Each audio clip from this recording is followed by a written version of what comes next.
This can impact where your results are for division rivals. Even as a beginner or a rookie, you want to be able to control where you're putting the ball. Come on. One of the biggest issues competitors have or players have, what's happening, my beautiful people? My name is Mike LaBelle, and today we have a classic and our first tutorial of the year. So drop a like on the video if you want more tips, more tutorials. I'm looking forward to putting these together. It's always almost a contest to rush up videos, and I want to make sure that we still keep quality at a very high point, that we have relevance, that we have examples, that we have perspective anytime that we're putting together tips and tutorial videos. I owe that to you. And then we can put out multiple videos going into more depth or advanced techniques and maneuvers and how to implement them into your gameplay. How to slide in them DMs properly, not Dirty Mike's DMs, somebody else's DMs. And please comment below with your controller settings as we go through all these different selections. And then we're also going to go through camera view and just the gist of the camera view. I'm going to talk about what I believe is the best and what I believe really matters and impacts your gameplay, and then some of the other settings and camera views and just details that don't. And you might say, Mike, why does it matter about cameras and controller settings? This can impact where your results are for division rivals. Weekend league, consistency,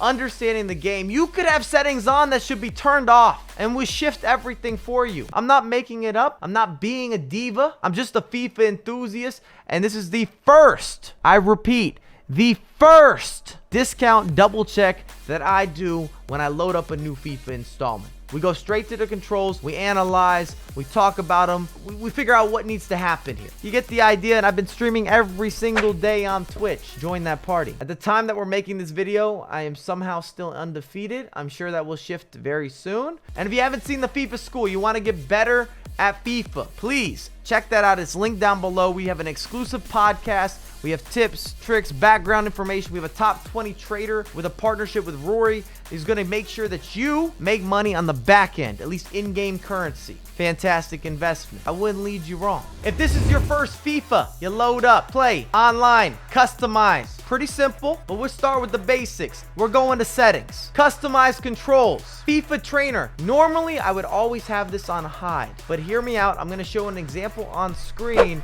where once you pause a game, you can then adjust the FIFA trainer where you can only see certain runs, because EA's implemented new features with player lock-ons and lock-offs and off-the-ball runs and directional triggering and just creative spirit going forward, and you kind of need to see it to really understand it and to develop it into your gameplay. Are we on the same page? Time finishing, please have this on. We don't know where this stands in terms of value in FIFA 21. Next player switch indicator, I prefer it on. If you're good enough or comfortable with having it off, that's fine. Not gonna shift your results one way or the other. That's all I care about, is getting you better results, making sure that your experience is maximized. Pass block assistance, I have it on. Auto switching, the big key here is you do not want auto switching on auto, coincidentally. You need it on either manual or air balls and loose balls. I prefer air balls and loose balls, but as long as it's on one of the two, you're good to go. No problem. No questions asked. Auto switching move assistance deals with comfort and the direction or the orientation of your player. I have it on low. These are minute details, almost as if when you play Call of Duty and you're looking at sensitivity. Jockey, I prefer manual, but it is not going to be a detriment to your gameplay if it's on assisted. I just feel that I get more out of manual. That's where I'm at. Auto flare pass, off. Please don't have that on. Why would you want any of these features automated for you? It's never going to help in the long run. And EA has all of these on as the default, so that's not a good look. Auto clearances, you don't want the game to clear the ball for you. Not if you're an intermediate or an advanced player, especially not if you're a competitive player. I can't see how this would be beneficial. Even as a beginner or a rookie, you want to be able to control where you're putting the ball.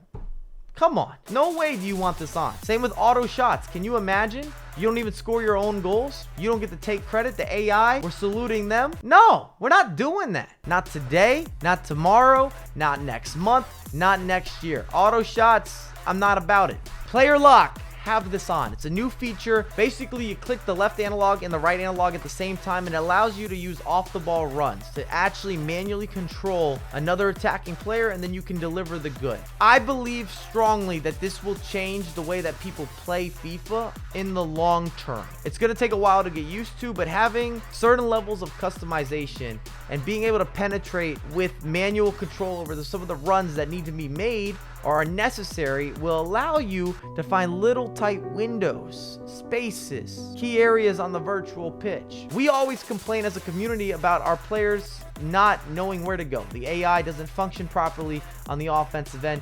We now have a little more control. I'm with that. Contextual agile dribbling. I'm testing this out because with this being on, you basically have left stick dribbling that can be automated based on the scenario or the situation. It's very likely I turn this off, but I'd like to experiment with it a little more while it's on, but I want to give that disclaimer, please and thank you.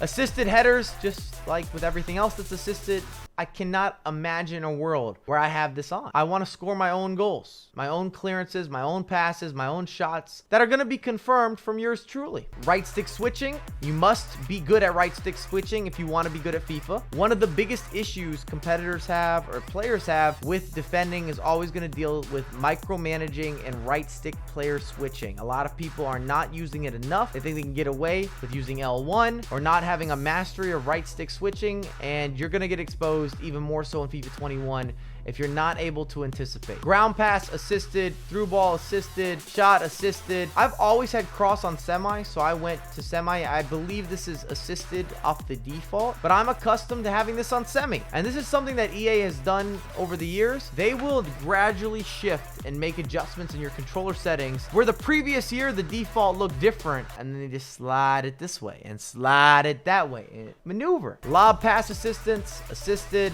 save assistance assisted.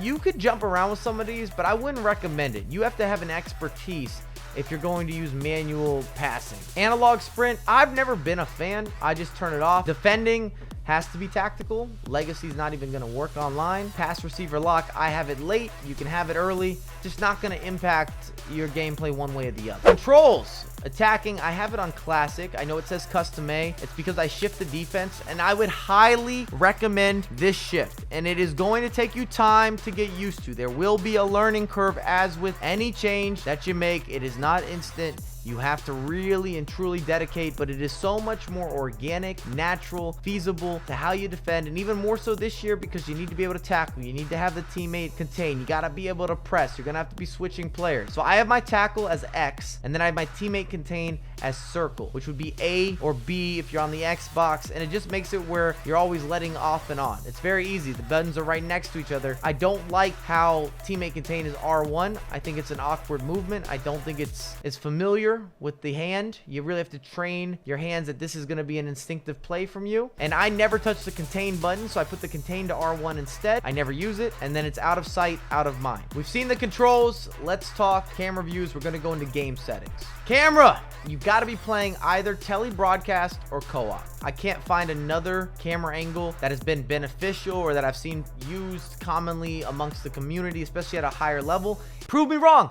Put your camera view down below in the comments. You can use it as a polling system. I'm with it. When you scroll down, camera settings, go to custom.